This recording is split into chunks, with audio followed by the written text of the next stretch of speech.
Now we're going to get into some of the more typical equilibrium calculations that we're doing.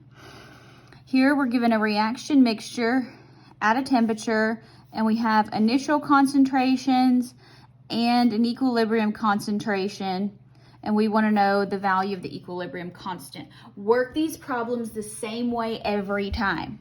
Write your expression for K. K, products to their coefficients over reactants to their coefficients. All right, so write that out. Next, take stock of what you have. When you're dealing with initial and equilibrium, you need to make an ICE table. Now, sometimes when the equation's down here, you can line it up nicely. I can't do that here, so I'm going to just rewrite the equation. All right, so it's called ICE because you have 3 rows here: initial, change, and equilibrium. And then you just fill in from the problem what you know. So initially, we have CH4 and a 0.115. You can put the molar on there, you can drop it off. And it doesn't say we have anything else initially. When it says that, you assume it's 0.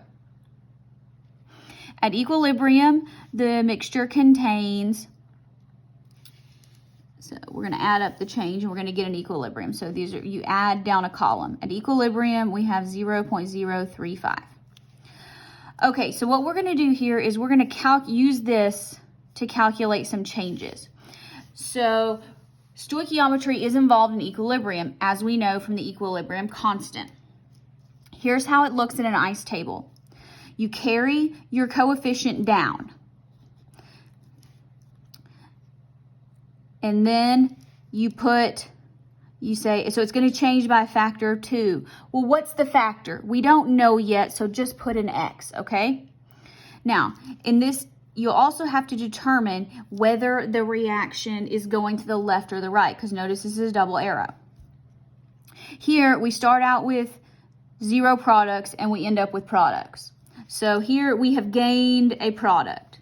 So we're gaining products, which means we are losing reactants. So the plus and the minus is very important here. Okay, so there's only a coefficient of 1, so that's just X.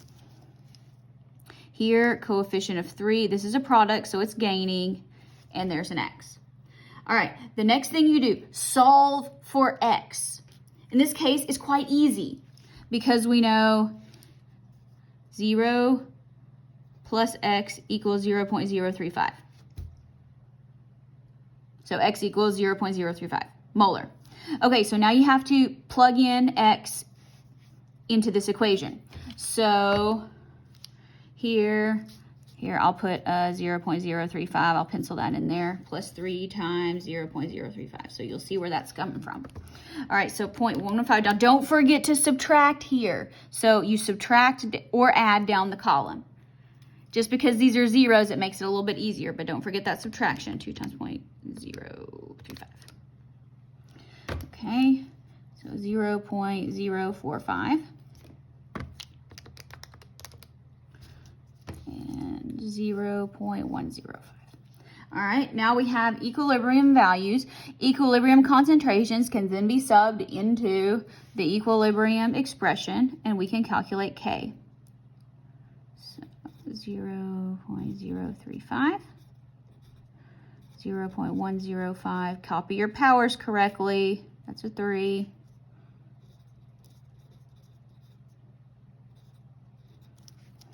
And just let the calculator do the hard work.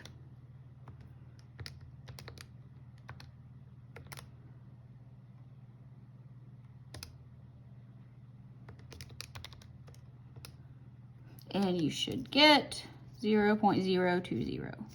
No units on the equilibrium constant.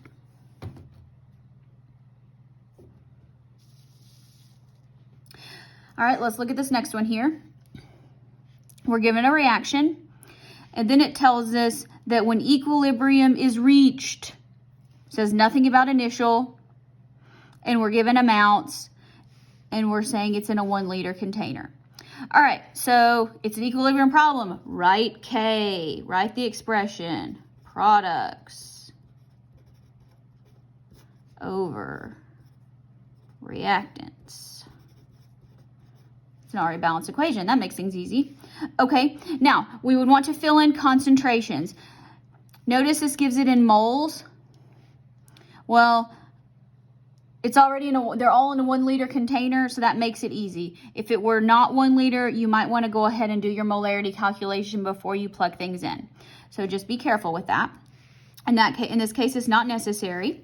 So let's plug these in. SO3, 0.40, NO, 0.30, SO2, 0.2, and NO2, 0.15.